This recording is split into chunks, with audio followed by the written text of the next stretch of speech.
Falcons are actually relieved that he's kind of not there to create more of a distraction. Look, I mean, I said it the day it happened.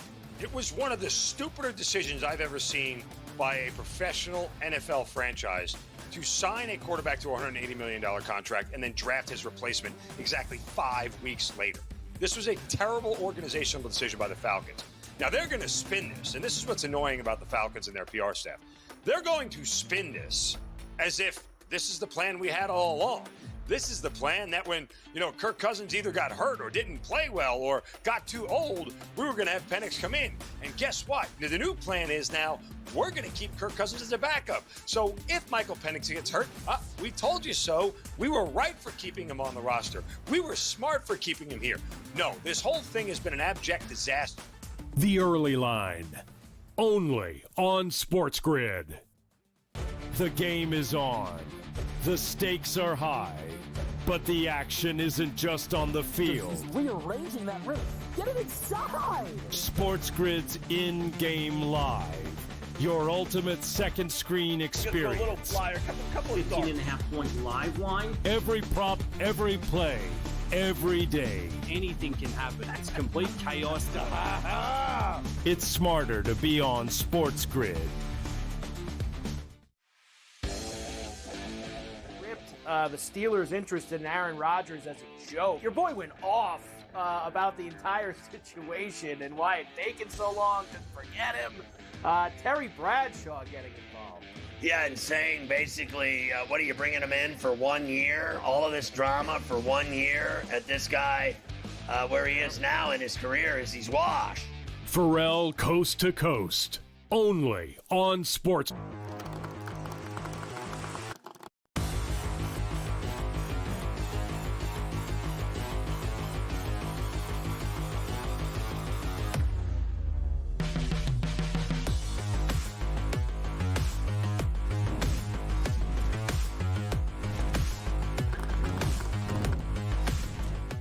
Hey, what's up, everybody, and welcome in. This is FST. It's Fantasy Sports Today. My name's Matt Strager. His name's Joe Pisapia, and this is the place, but only for those that want to dominate, right? Whether it be season-long fantasy, DFS, straight-up wagering, we've got you covered.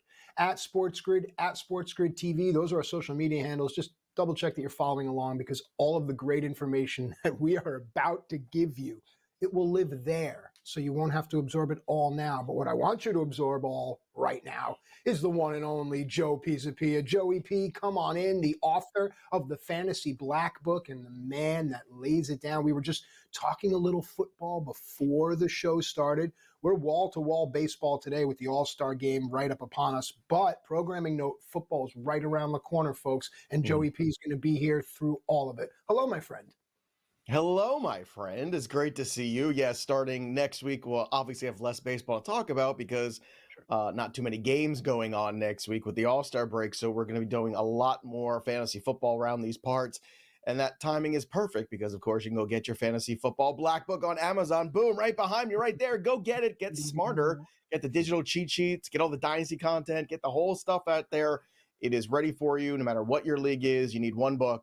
It's that one. Stop with the magazine. Stop with the nonsense. Stop with the stuff that's updated, outdated, all that stuff. Because guess what? This one just got updated this week. So all the Jonnu Smith stuff after that deal, guess what? It's in the Black Book now. So you can get out there and get an actual piece of literature that's going to help you win your leagues, not just be like everybody else. But Matt, it's a fun All-Star break time. This is the I think one of those, what do they call it, tent poles in the season here for the Major League Baseball start here. And there comes a certain point where I think some teams need the All-Star break. Others, some players, I would say, need the All-Star break in the worst way, just to reset a little bit. And if you had to pick one team, in your opinion, that kind of just needed the All-Star break, needed a breather right now, who do you think it would be? Just out of curiosity, who do you think that team is that needs the break? Great question, actually, because looking at it from a wagering perspective, which was what we'll do here on the show, remember, it's smarter on SportsGrid. The reason I like teams like Cincinnati and Minnesota. So go look at the wild card standings and see where they are. They are within striking distance, but they have been hampered in the first half of the season. If a team like Minnesota, a team like Cincinnati could just take a step back, get a breath, get the right people healthy, they could cause some damage in the wild card race. So those are two teams that jump to mind right away. There are some teams that don't want to see the All-Star break coming. You have to keep that in mind as well. Which teams are hot, and will they stay hot after the break? Joe?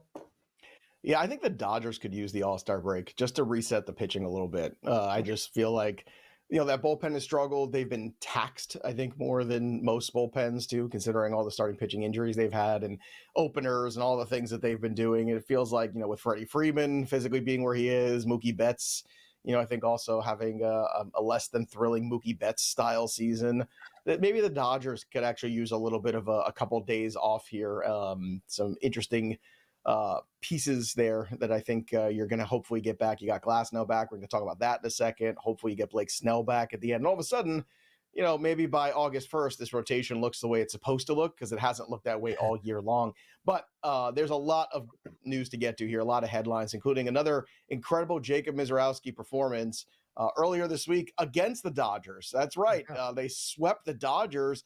I don't want to say my Brewers, but maybe I will. Maybe I'll just say my Brewers, because my Brewers are right in the thick of things. And if you listen and you bet them to win the division at plus 650 about a month ago, we're getting very close to that right now, because that standings has gotten very tight. Only a game separates them from the Cubs.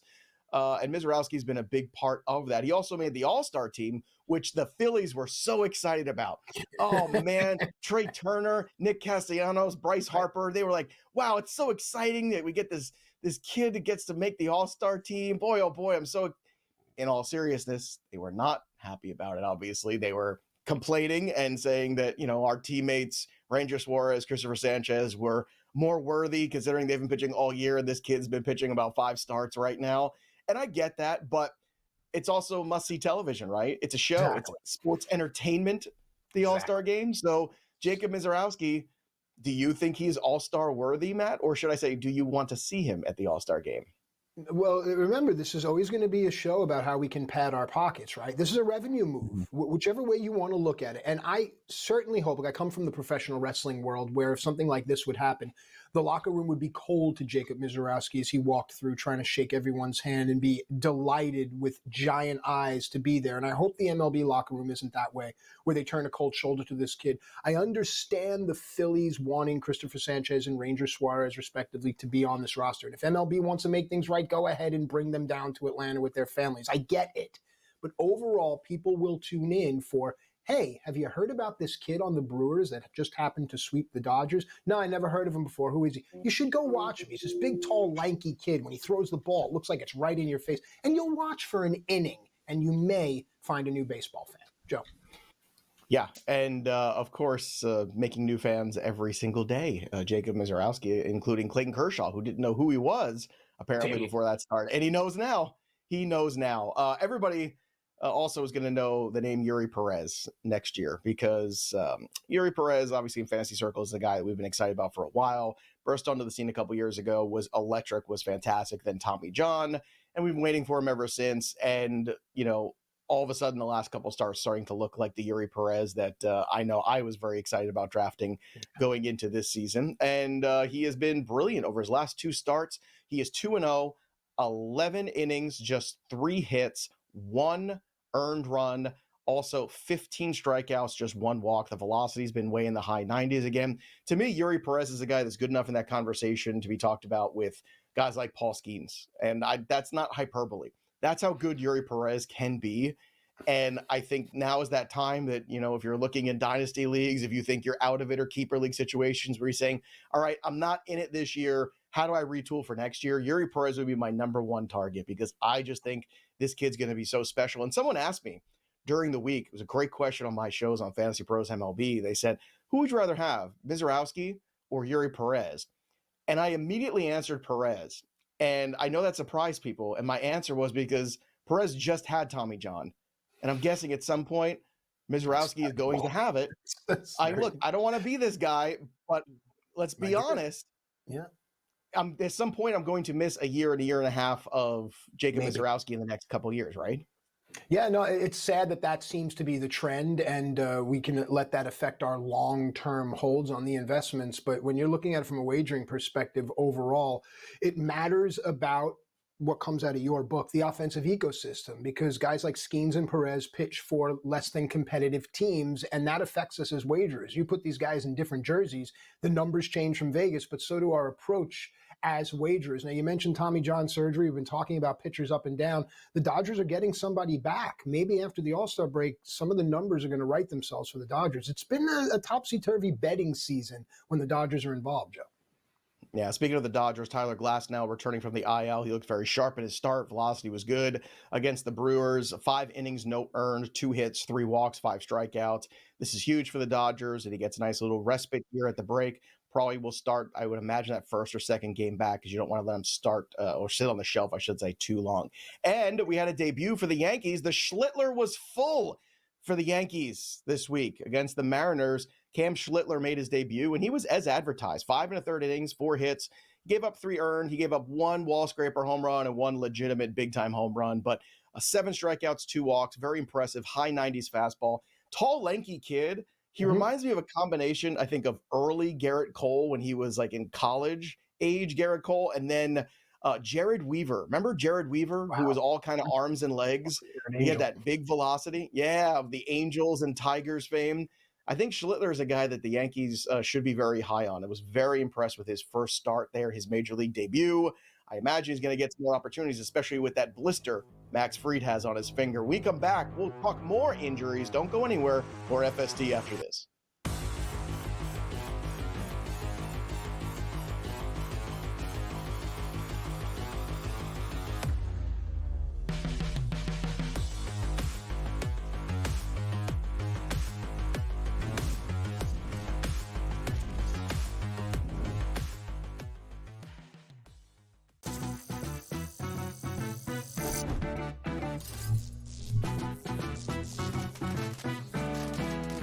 New to social casinos? You're in for a treat.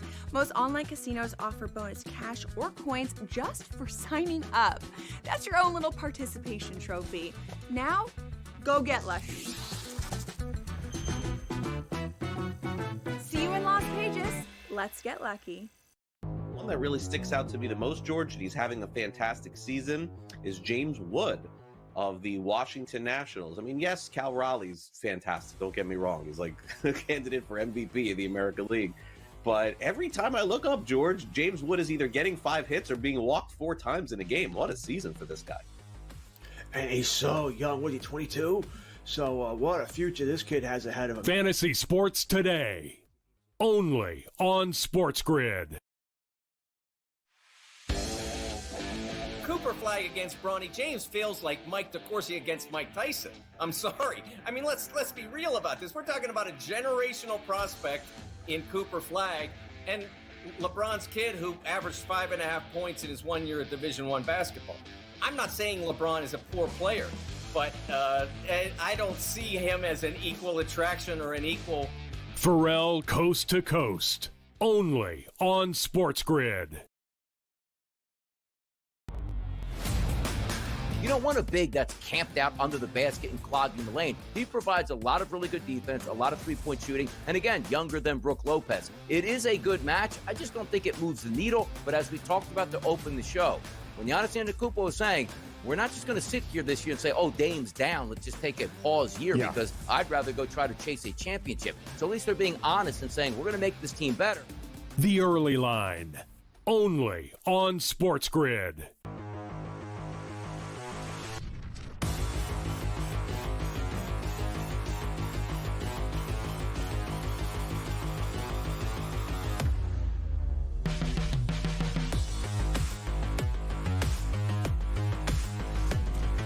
Hey, welcome back into FST Fantasy Sports Today. Matt and Joe with you here. We're talking everything you need in order to dominate. During the break, the conversations range from baseball to cinema to parenting. But at the end of the day, it's all about having that good, smart, logical approach, Joe, right? Brevity is the key to wit or something to that effect.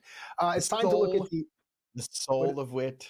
Brevity is the soul of wit. Yes. Okay, there you go. Fair enough. It's time to look into the injury report. And while we have some time here, so we don't need to be brief, we need to use our wits and figure out right now, what does Houston look like without Jordan Alvarez. We've seen it. They look good. You and I both agree that this is the team that could come out of the American League, not just the West, but the American League. Now Jordan Alvarez, yet to resume hitting because of the hand issue. Is this just a waiting game? Because if you drop Alvarez in this lineup at the end of August, I mean, the whole league gets turned upside down. Well, what's going on here? I think you're 100% right. I think that's absolutely true, which is if he comes back in August, plays healthy August and September the way he is capable of playing, which, by the way, he hasn't played. But he hasn't played that way at all this year because of that hand. And the fact that he doesn't have a timetable is concerning. He is, but hand issues, they zap the power. Like, we know this, right? So, like, he hasn't been right all year. So this Alvarez situation, to me, if you're the Astros, you need some sort of insurance policy, because I do think that the Astros are the most dangerous team in the American League. And the reason I think that is because they're going to have more pitching at the end of the day than anybody else. So you've already got Valdez, who is probably, I don't know, the most underappreciated pitcher in Major League Baseball every single year. You got Hunter Brown at the top of that rotation, right? So you're good there. You're getting Spencer Arrighetti returning soon. He's already working his way back. You're getting Garcia coming back pretty soon. Look, you could talk about the Gordons and Walters and McCullers and all those guys. You know, they're just filling in right now. At some point, you might even have Christian Javier by the end of August or middle of August, who's either helping you in the bullpen or helping you in the rotation. So you're going to have a lot of arms here and a lot of depth. Now, can you flip one of those guys from bat? Maybe, because a lot of teams are looking for starting pitching. But what's been so great about Houston is Isaac Paredes has stepped up. Christian Walker's starting to hit a little bit. Cam Smith has been really good after a slow start. So all of a sudden, the Houston lineup has been pretty good. And you have Hader at the end, who is a lockdown closer, right? But you need another bat in this offense. Like, Taylor Trammell is a fun story, but I don't think that's going to get it done. If they can go out there and acquire one more bat, and then Alvarez is like a bonus if he comes back healthy, I think the Astros are going to be a ton to contend with. I really do, because you look at that Tigers lineup, and I'm still just not – I'm not intimidated by any of those bats. Like, Riley Green's a great player, Torkelson, Javier Baez having a good season. Like, but are you scared of those guys in a big spot in October? I just don't know if the answer is yes to that at this point. The Yankees sometimes can't get out of their own way. The Red Sox are getting hot right now. The Blue Jays, I still have a lot of question marks about. I keep going back to the Astros, and Alvarez's health has a huge part to do with it. But in fantasy right now, I don't think you can count on him. I don't think the Astros can either. So either of the contending teams that have him right now on their roster and still contending, or the Houston Astros themselves, they should be looking for some answers on offense. So don't wait thinking that he's going to come in and swoop in and save your fantasy team, because he might not this season. Yeah, no, it's a great point. Now, thinking about what bats are out there to fill a void, you know, you read the Yankees have been attached to Eugenio Suarez and Nolan Arenado, respectively. The Astros could jump in and pluck a guy like that, either one, and all of a sudden that lineup really changes. All right, let's talk about some more pitching here. Let's look at the Cincinnati Reds. Hunter Green without a timetable for return. The Reds are there in the wild card hunt. I do believe they're neck and neck with St. Louis currently, but to me, it all goes to the bench, to the skipper. And this team has a manager that is doing a great job. If Hunter Green can't come back, do they have enough? No, I don't think they do. As good as Andrew Abbott has been, I think you're looking at Hunter Green right now. It's so disappointing, because he was clearly just on that upward trajectory to start the year. Last season, he was brilliant. Really, things clicked for him finally. He became more of a pitcher, less of a thrower, right? He's a classic example of a guy who can throw 100, but, you know, when you throw it straight, they're going to hit it out of the ballpark. This is the major leagues now. And it's a little bit of what I keep talking about Chase Burns and saying, okay, there's a little bit of a problem here because he's more of a thrower than a pitcher. But this Hunter Green, you know, setback last week / well, we're just going to wait and see scenario. We could turn around a week from now and say, oh, he's going to be making a rehab assignment. Everything feels good. And that's great. But again, can we trust it? That's the problem. So if you have him as an asset right now and you can cash him in, because somebody thinks, okay, he's going to come back at some point, I'm going to be able to use him, I think you do that, especially if you're fighting for your life in the fantasy standings, because let's say he does come back in August, right? August, September, what does he make? 9 starts maybe between those 2 months? See, with the pitchers, you got to stop thinking about months and start thinking about starts and how impactful those starts can be. And if he has another issue or another problem with that groin, then what happens, right? So to me, in redraft leagues, it's a different scenario. I think I'm shopping him to somebody who might be able to take him. Also, Cole Reagans looks like he is on the 60-day IL procedural move. The earliest he could return is August 6th. Same thing. You're looking at probably, somewhere around 9 starts for him the rest of the season, maybe 10 if everything broke really well. Is that worth it? Or are you better off getting something that can help you right now when you come out of the All-Star break? And then another pitcher too, Shane McClanahan. Now, he opened his rehab with a scoreless inning. That's terrific. But once again, it's going to be a very slow road. Do you trust a guy who has had 2 Tommy Johns and now a nerve issue, Matt Stryker? I personally can't get there in redraft. Can you? You're talking about Shane McClanahan. In redraft, it's a different conversation, but for McClanahan to come back and provide some type of assistance to his club currently, absolutely. If he was back after his first start, I would start to look at certain numbers when it comes to him. Overall, this whole entire segment has been about how to play our rosters and with a focus on pitching. And I want to circle back to something you said. Instead of looking at how many months, look at how many starts a pitcher will get you. It changes the way, which you've done a really great job of, it changes the way people start to look at players and stats and numbers.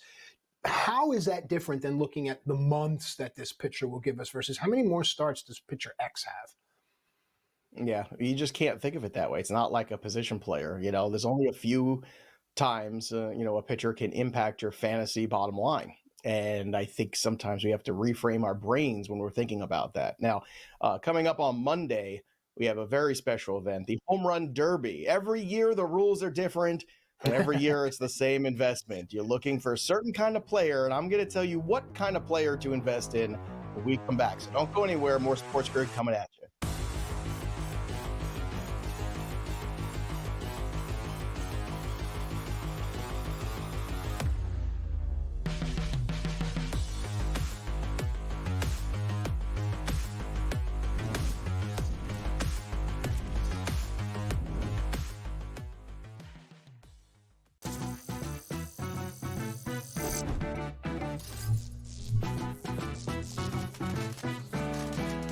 New to social casinos? You're in for a treat. Most online casinos offer bonus cash or coins just for signing up. That's your own little participation trophy. Now, go get lucky. See you in Las Vegas. Let's get lucky. One that really sticks out to me the most, George, and he's having a fantastic season, is James Wood of the Washington Nationals. I mean, yes, Cal Raleigh's fantastic. Don't get me wrong. He's like a candidate for MVP of the American League. But every time I look up, George, James Wood is either getting 5 hits or being walked 4 times in a game. What a season for this guy. And he's so young. What is he, 22? So what a future this kid has ahead of him. Fantasy Sports Today, only on SportsGrid. Cooper flag against Bronny James feels like Mike DeCourcy against Mike Tyson. I'm sorry. I mean, let's be real about this. We're talking about a generational prospect in Cooper Flag and LeBron's kid who averaged 5.5 points in his 1 year at Division I basketball. I'm not saying LeBron is a poor player, but I don't see him as an equal attraction or an equal. Pharrell Coast to Coast, only on SportsGrid. You don't want a big that's camped out under the basket and clogging the lane. He provides a lot of really good defense, a lot of three-point shooting, and again, younger than Brook Lopez. It is a good match. I just don't think it moves the needle, but as we talked about to open the show, when Giannis Antetokounmpo was saying, we're not just going to sit here this year and say, oh, Dame's down, let's just take a pause year because I'd rather go try to chase a championship. So at least they're being honest and saying, we're going to make this team better. The Early Line, only on SportsGrid.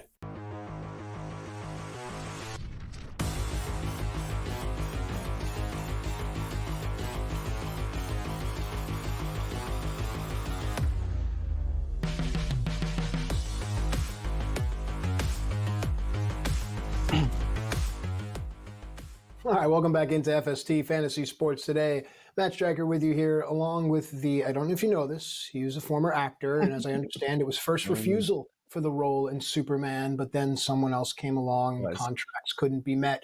Joe Pisapia, and I understand you would think that he would be chosen tapped to play Lex Luthor, but They were going to go in a different That was direction, better. a more inclusive Superman for those follicularly challenged.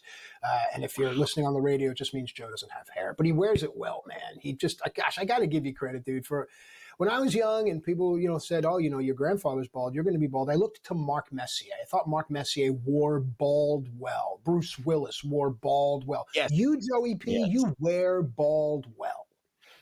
Bald icons. Lex Luthor, yes, that was the part, but I lost it out to Nicholas Hoult, who did a great job. Saw the Superman movie last night. Very enjoyable. Is he organically bald? Did he take a role from bald actors? He's not. He's not organically bald, but I like him so much as an actor, and I'm such a big fan of his over his career. He's like an honorary member of the club now. I'll let him hang out because, it takes a lot of guts to get, and he has a good shaped head. I think that's his actual, that's the problem. You shave your head sometimes, and I've seen guys, they don't, they have that weird thing in the back where it like crumples up. You know what I'm talking about? Like those weird, don't pretend like you don't know. Like Nikolai those guys with that pointy head. Frankfurters in the back. Okay. Oh God, it was horrible. What the hell's going on back there? And then the guys with the pointy head too, where, he's like trying to get a direction. Fun fact, actually, true story. I was not in this production. It happened like in between productions I was in. But at the Philadelphia Shakespeare Festival, a young, was it Corn Sweat, or whatever the kid's name is, who plays Superman, he was in Macbeth as I forget the guy's name. It's kind of weird. What's the name of the guy playing Superman? Superman actor is who? Anyway, yeah, because it's not Henry. David Corn Sweat. Yeah, Corn Sweat. That's his name. Anyway, here's the thing. No, I'm going to tell the fun story. So anyway, 12-year-old kid, he was in Macbeth. I was in productions before and after him. I didn't get to work with him when he was a child actor, but I was this close to being Lex Luthor to his Superman. Okay. So really the proximity there once upon a time was pretty close. Joey P. Superman adjacent. What's his name? Tommy Cornsweat? Nicholas Cornsweat? David Cornsweat. David. Not the best last name. I wonder if he's a member of the tribe with that last name. He's got the King David in there, but I don't think Cornsweat is passing muster at the bar mitzvah. All right, let's stuff our envelopes here and go to the home run derby. Joe, well done. You alluded to it. I don't know about that. You hit it at the top here. There's a way to wager on the home run derby. It's not so much about guys that hit home runs. You look at Cal Raleigh and James Wood and look at their numbers. I think it's guys that can replicate their swing in a rhythm. I think that has a lot to do with it. So let's start the conversation there. Let's look at the favorites first. Then we'll go to the long shots. Take it away. What I'm looking for is guys who generate their own power, and then we're going to have endurance because, again, this is a young man's game, I think, or the guys who train for it. Now, Pete Alonso used to train for this and work at it. That's why he was so good, because it takes a different kind of endurance, especially with that timer that's built in. You got to hit a certain number of home runs in a certain amount of time. So if you look at the favorites here on this list, the favorites here, you've got Oneil Cruz at plus 330, which, again, I don't understand why. Cal Raleigh plus 370, I do understand because he's hit a ton of home runs this year, but he's a bigger dude. Yeah. And I just don't know if he can get all the way to he might be able to. He's Cal Raleigh. He's a special talent. And he's also a switch hitter. So which side does he choose to hit from? That's going to be interesting too. But again, it takes a lot. James Wood is really interesting at plus 400 because he is a young guy, good athlete. And again, I think the athleticism of this has something to do with it. If I had to pick somebody from the quote unquote favorites list, it would be James Wood, but he is not my pick to win this year. All right, and we a good tease. We'll get to the long shots here because Joe's pick will return a nice value.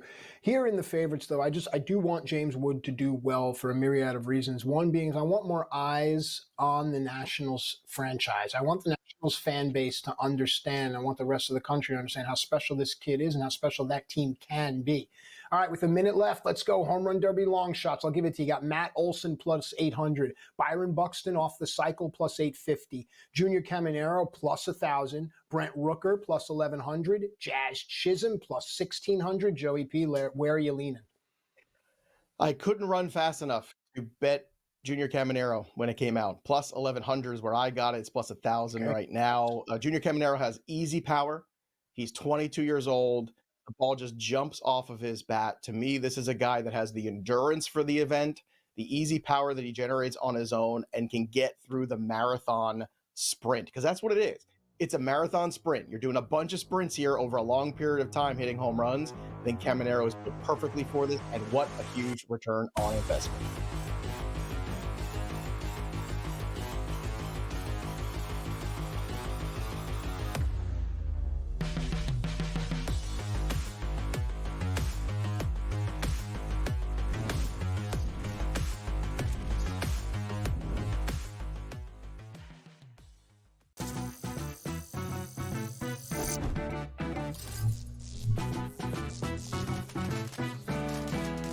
New to social casinos? You're in for a treat. Most online casinos offer bonus cash or coins just for signing up. That's your own little participation trophy. Now, go get lucky. See you in Las Vegas. Let's get lucky. One that really sticks out to me the most, George, and he's having a fantastic season, is James Wood of the Washington Nationals. I mean, yes, Cal Raleigh's fantastic. Don't get me wrong. He's like a candidate for MVP of the American League. But every time I look up, George, James Wood is either getting 5 hits or being walked 4 times in a game. What a season for this guy. And he's so young. What, is he 22? So what a future this kid has ahead of him. Fantasy Sports Today. Only on SportsGrid. Cooper flag against Bronny James feels like Mike DeCourcy against Mike Tyson. I'm sorry. I mean, let's be real about this. We're talking about a generational prospect in Cooper Flag, and LeBron's kid who averaged 5.5 points in his 1 year of Division I basketball. I'm not saying LeBron is a poor player, but I don't see him as an equal attraction or an equal. Pharrell Coast to Coast. Only on SportsGrid. You don't want a big that's camped out under the basket and clogging the lane. He provides a lot of really good defense, a lot of three-point shooting, and again, younger than Brook Lopez. It is a good match. I just don't think it moves the needle, but as we talked about to open the show, when Giannis Antetokounmpo was saying, we're not just going to sit here this year and say, oh, Dame's down, let's just take a pause year because I'd rather go try to chase a championship. So at least they're being honest and saying, we're going to make this team better. The Early Line. Only on SportsGrid.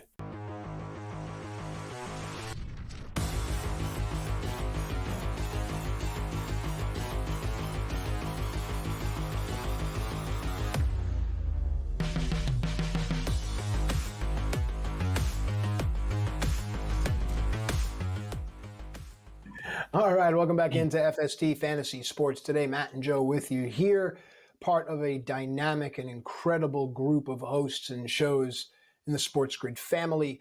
Joe, one of the things that I really like that every show does with every sport on this show, on this program, on this network is we look ahead, right? We want to know the names before Vegas is putting numbers on them. We want to know the names before the guys in the office are saying, hey, did you hear about? That's how we get ahead. That's how we make our money. So let's go to the futures game that's coming up. Now, I understand a lot of casual baseball fans will not watch, but it's still important to keep an eye on this game, keep an eye on these names. Let's go down the list here and start to educate some people that may be unfamiliar, Joe. Where do you want to start? Yeah, I'm going to start with Trey Yesavage, who for the Toronto Blue Jays is a very quick riser. He is a starting pitcher there in that system. Now he's jumped from A to high A to double A so far. So combined 16 starts, he's got a 3.72 ERA. Now the 5 starts at double A have been a little slower than the other ones. Just to point out, 17 innings. That walk rate has jumped a little bit. But he has got a 14.8 strikeout per 9 rate for his career minor leagues right now. That is absurd. That is incredible. So what he's got to do is he's got to refine the control a little bit. This was the same problem that Jacob Mizorowski had.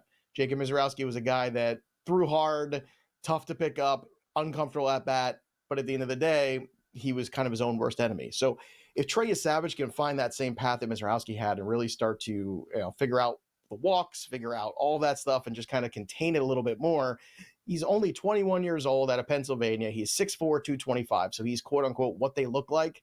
And he's also got a really interesting delivery. He's very over the top. It's almost hard to describe how much he gets on top of the ball. And it's really difficult to pick up the baseball too. So what he's got to do is just refine those mechanics, find that consistency, because what he was doing earlier this year at A-ball was spectacular. He went through that basically like a hot knife through butter. He was incredible in A ball and high A, just a 1.56 ERA.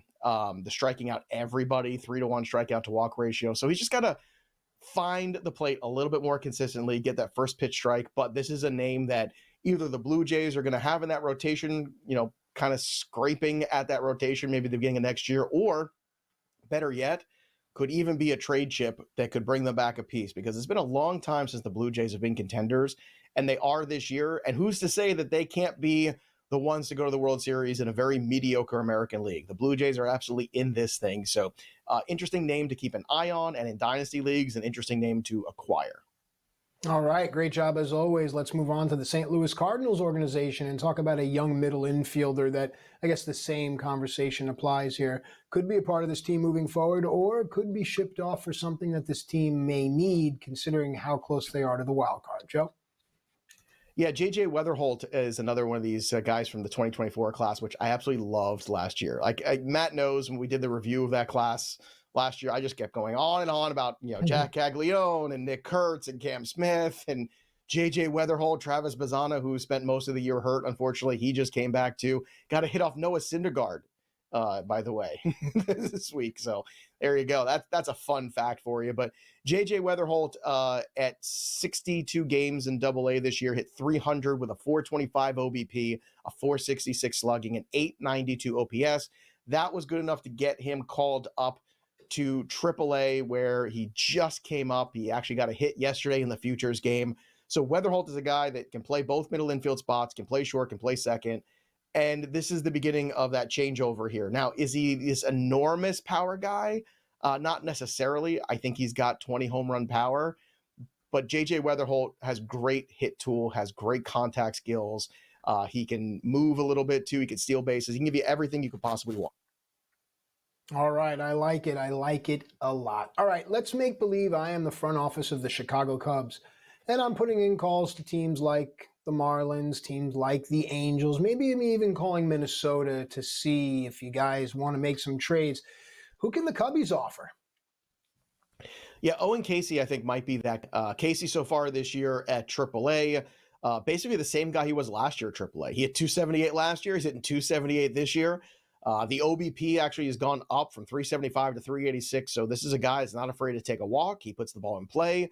He has a 575 slugging this year in 73 games at AAA, 961 OPS. And I just don't think there's any room for him at the end. Now, you can say if Kyle Tucker walks, well, Owen Casey is that next guy. So maybe the Cubs don't want to move on from him because you have PCA, you have Suzuki, and then maybe Casey is the future. But if they have designs on keeping Kyle Tucker and going all in, Casey would be the big trade chip. He would bring you back the most. And there's a good chance right now Casey has nothing else to prove at AAA. I just told you the numbers. Last year, 127 games there in AAA, basically having an even better season than last year.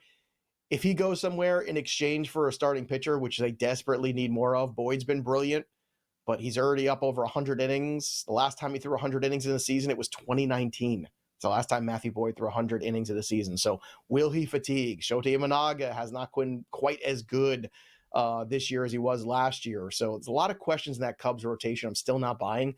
They need to go find somebody. I don't know who that somebody is now that Edward Cabrera is on the shelf.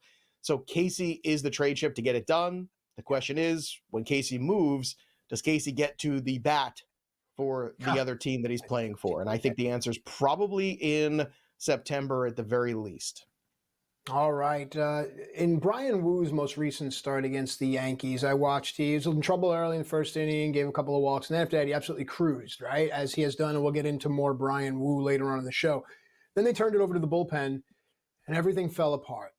What is it that the Mariners need in order to be competitive down the stretch, and is there a chip that they could turn around for that?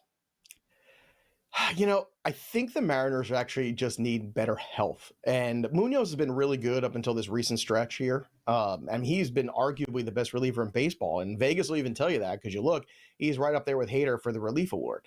So it's everybody has those hiccups in the season. Everybody has those moments where they, just can't quite be perfect all the time. But there is another piece in this Seattle minor league system that's very intriguing, and it's Las Montes. So Las Montes at high A this year had an OPS of 959, 18 home runs, and 50 RBI in 67 games. Again, let me just say that again. In 67 games, 18 home runs and 50 RBI. So they moved him up to AA. So far, 15 AA games. He's got 1,024 OPS, 5 home runs, 11 RBI. So this kid's coming quickly. So my guess is he'll play the rest of the season at AA, maybe get moved up to AAA at the very end if they want to. I think this is the piece that if you want him, go all in, he would bring you back the most. Julio Rodriguez, is already out there in the outfield. You could grow this kid too, along with Cal Raleigh, and you have a really nice core for the future. But it all depends on what the Mariners want to do. To me, it's just a matter of keeping Kirby, Logan Gilbert, Wu all healthy, because that is a very formidable group to deal with. And Castillo's been pretty solid this year too. You think about in a short series, the Mariners are going to throw the best depth starting pitching at you than any team. There's no doubt about that in the American League. It's the Mariners. The always question has been, can they hit enough? And Arozarena has been very good of late too. He's really turned that season around in the last month. He's been red hot. So I think they're okay. I think the Mariners' best recipe for them is maybe another bullpen arm, but better health, which they did not have in that rotation in the first half. But Las Montes, regardless, is a fantasy piece that you need to add for your dynasty leagues. Or again, if you're out of it, this is the guy that you want to acquire, right? This is a guy probably this time next year will be playing somewhere in the major leagues. All right. Let's stash that information. All right, let's close it out here. Joe and I are always going to bicker about who can beat the Dodgers in the NL. Joe's going to say it's going to be the Mets. I'm going to say they don't have enough pitching. But at the end of the day, when the dust settles, it may be the Padres. What do they have in their pipeline? I have arguably the best prospect in baseball in Leo DeVries. He's very exciting, but he's only 18 years old, so he's still a ways away. But the fact that he's 18 playing at high A right now tells you all you need to know about him. He's got 6 home runs there already. It's going to take a little while, but you want to talk about the tools. This kid has the tools. But, the Padres sometimes, they get very impatient, and they always want to win. So maybe DeVries could be on the block. When we come back, we're going to dive into the numbers of fantasy baseball.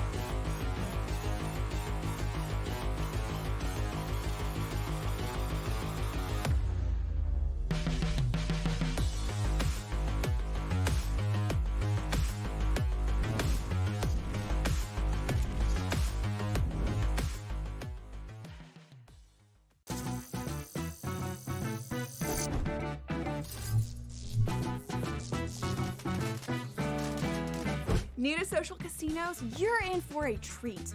Most online casinos offer bonus cash or coins just for signing up. That's your own little participation trophy. Now, go get lucky. See you in Las Vegas. Let's get lucky.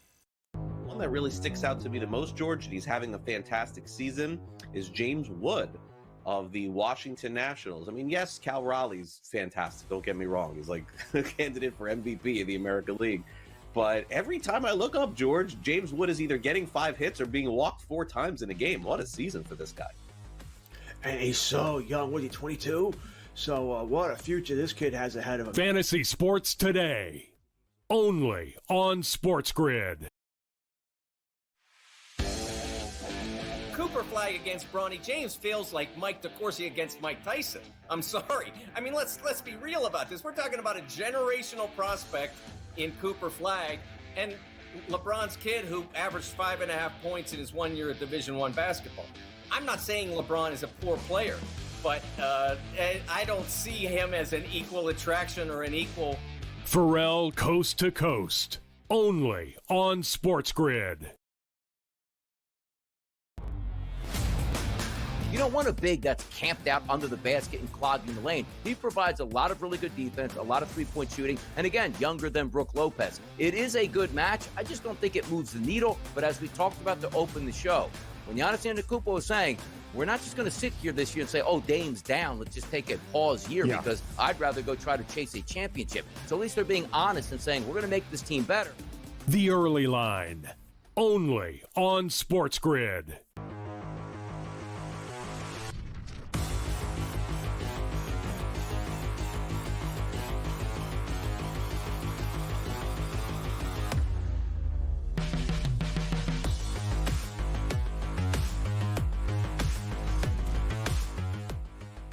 All right, welcome back into FST Fantasy Sports today. Matt and Joe with you here. I want to give a shout out to Sam Y, the sports guy, and TD Jake behind the glass there on the ones and twos. Nothing happens without them. A tip of the cap to all the producers and TDs at this network and all around the world. You know what I'm saying, man? Without you guys, nothing happens.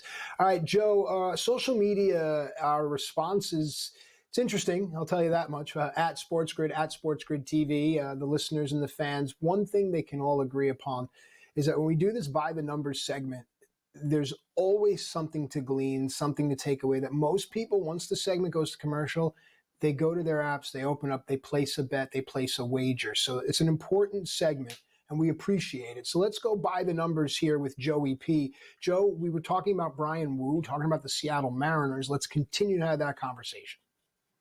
Well, a lot of roto leagues have moved away from wins over the years to quality starts.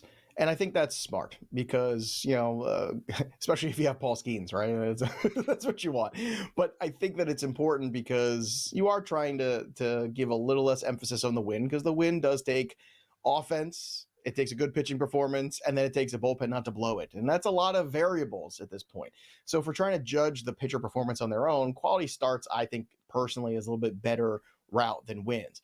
And there's been nobody who's been better quality starts in Brian Wu this year. Check out this stat. That's unbelievable. So he has 18 starts on the year, right? He's pitched 6 innings or more in every single one, walking 2 or fewer in every single one. And this is the longest stretch that he's had than anybody in American League history besides Cliff Lee, who did it for 21 straight starts to start the year in 2010. And Cliff Lee was about as good as it got as a pitcher. I mean, Cliff Lee was absolutely terrific there. Fantasy, reality, all of the above. But it just tells you, we talked about that storm that Seattle has tried to weather this season where Logan Gilbert went on the IL. George Kirby was hurt to start the year. Slowly, Kirby rounded into form. That's been great. Logan Gilbert starting to look strong again. But it's been Brian Wu who's really held this rotation together along with Castillo that I think just is finally getting the credit he's due. He had an incredible performance earlier this week. Unfortunately, no hitter, no W, as we talked about before. Things just kind of went awry for him, unfortunately, in that department. But just an incredible start to the year and the consistency to say, all right, every time Brian Wu goes out there, he's going to give me 6 innings. He's not going to walk anybody. He's probably going to give me a quality start. I just think that's incredible. So Brian Wu, hats off to him, man. He has been absolutely brilliant for the Mariners this year. And in the Black Book this season, he was one of my favorite pitchers I wrote up because basically all I was saying was, if he can just make 30 starts this year, Brian Wu's going to be a star. And he is on pace to do that. So far, so good. No injuries have befallen him. The consistency has been absolutely stunning. And in a world where we can't gauge what we're going to get out of a starting pitcher or if they're going to take the mound every 5th day, let alone give you a quality start every 5th day, Brian Wu's special. All right. You know who else is special, Joe? I think I'm going to say you, but I'm going to say all the listeners out there. Oh, all right, Joe. You have a great stat, and I'm a big fan of sample size. I think it means a lot. We have a sample size here of just over 90 years with regards to pitchers and strikeouts. What's this all about? Yeah, it's been a weird year for Justin Verlander. He doesn't need the money. We know that. Justin Verlander has gotten paid. He doesn't need the accolades. He's been paid. Justin Verlander doesn't need the attention.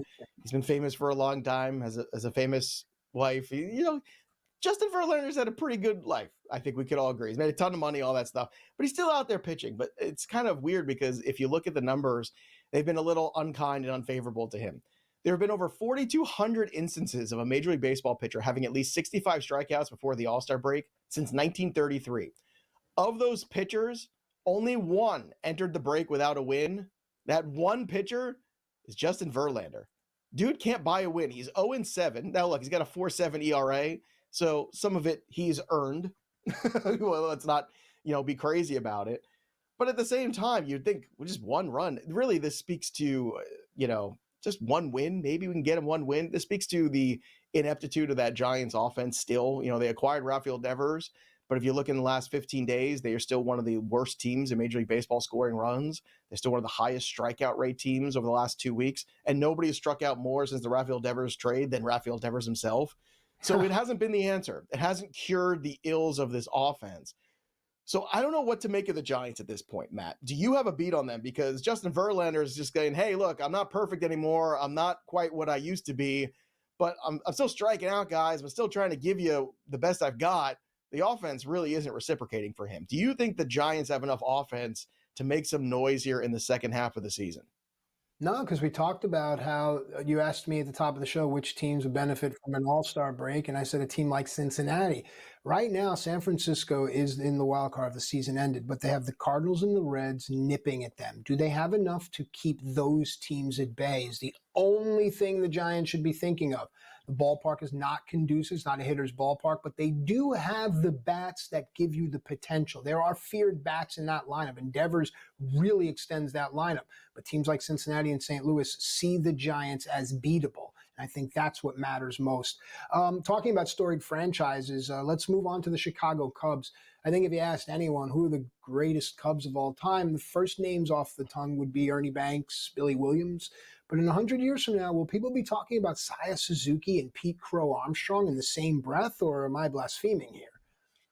I think a little blaspheming. I think it's a little early, but they've been terrific. I mean, what's so stunning about this is you mentioned some of those great duos like Williams and Banks.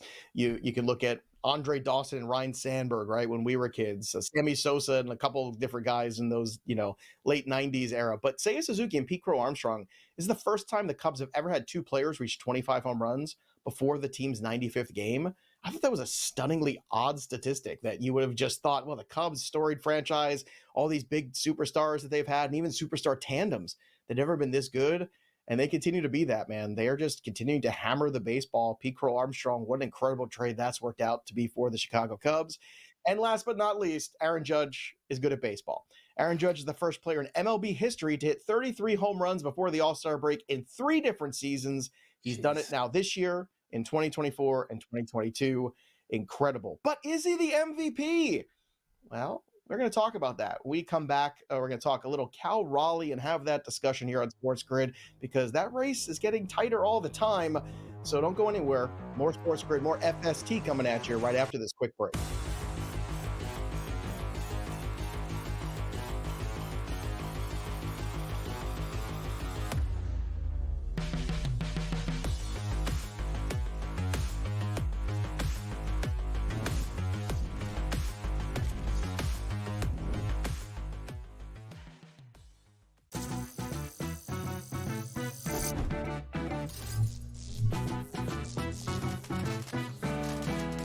New to social casinos? You're in for a treat.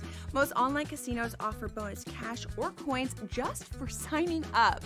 That's your own little participation trophy. Now, go get lucky. See you in Las Vegas. Let's get lucky. One that really sticks out to me the most, George, and he's having a fantastic season, is James Wood of the Washington Nationals. I mean, yes, Cal Raleigh's fantastic. Don't get me wrong. He's like a candidate for MVP of the American League. But every time I look up, George, James Wood is either getting 5 hits or being walked 4 times in a game. What a season for this guy. And he's so young. What, he 22? So what a future this kid has ahead of him. Fantasy Sports Today. Only on SportsGrid.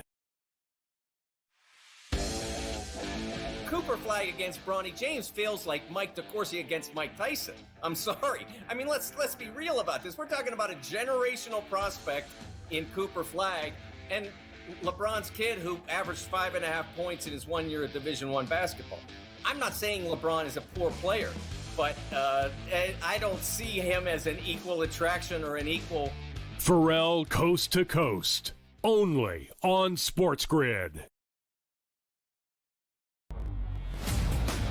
You don't want a big that's camped out under the basket and clogging the lane. He provides a lot of really good defense, a lot of three-point shooting, and again, younger than Brook Lopez. It is a good match. I just don't think it moves the needle, but as we talked about to open the show, when Giannis Antetokounmpo was saying, we're not just going to sit here this year and say, oh, Dame's down, let's just take a pause year because I'd rather go try to chase a championship. So at least they're being honest and saying, we're going to make this team better. The Early Line. Only on SportsGrid.